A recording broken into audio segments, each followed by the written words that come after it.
Hello, welcome back for Unit 5, our Contemporary World course here at Waldorf University Online.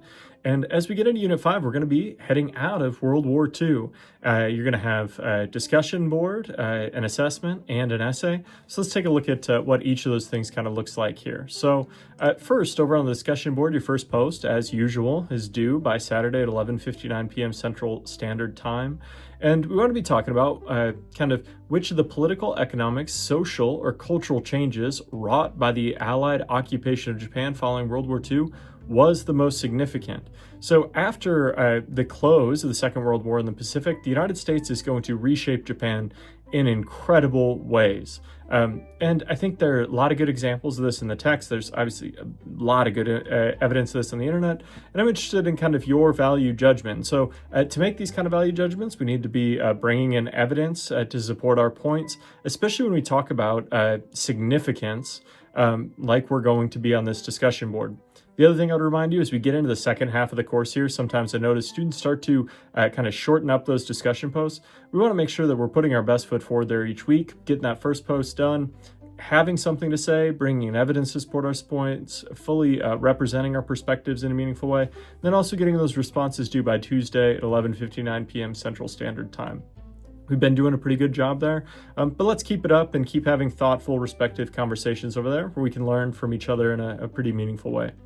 You do have an assessment again this week. It's 2 questions, both of them, again, in the Pacific after World War II. So one is going to be kind of talking about the economic success of South Korea in the years following World War II. And I think that's a really interesting question. It's setting us up for the Cold War a little bit as we get into the Korean conflict once we get into the 1950s.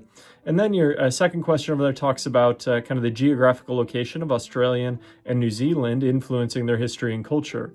I think these are both pretty straightforward questions. We got 75 words in length there. Make sure that you're just not trying to hit those minimums. So you're also trying to answer the question in a meaningful way and use evidence where you need to.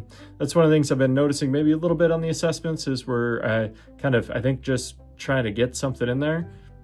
Do a good job. Represent your viewpoint, whether that takes more than 75 words or not. All right, so the other thing we have is our Unit 5 essay, which is going to take us to Europe during post-World War II. And for this, you're going to choose a European country and reflect on how recent cultural developments in Europe reflect broader changes taking place during the post-World War II era.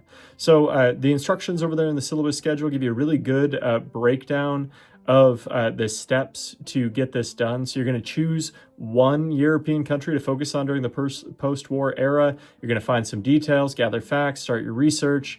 Once you do that, again, you got to bring in one of these visual or print primary sources. We've been doing a good job with that. Keep it up. That addresses the post-war era in your chosen country. Again, these are things like posters, political cartoons, paintings, film clips, propaganda, and then also fill out some appropriate scholarly sources as well. We've been doing a pretty good job with this across the board in the class so far. If it's something that we've been struggling with a little bit, make sure you reach out. I love doing research, love pointing people in the right direction. But you can always use that Waldorf Online Library as a really good place to start. Once you get done with your research, critically analyze it and draw conclusions from the comparison and the range of opinions reflected. Use your research to explain how recent cultural developments in Europe reflect broader changes taking place during this post-World War II era. Then put together a thesis statement and should offer your reader really specific insight into the outcomes based on the data that you've considered.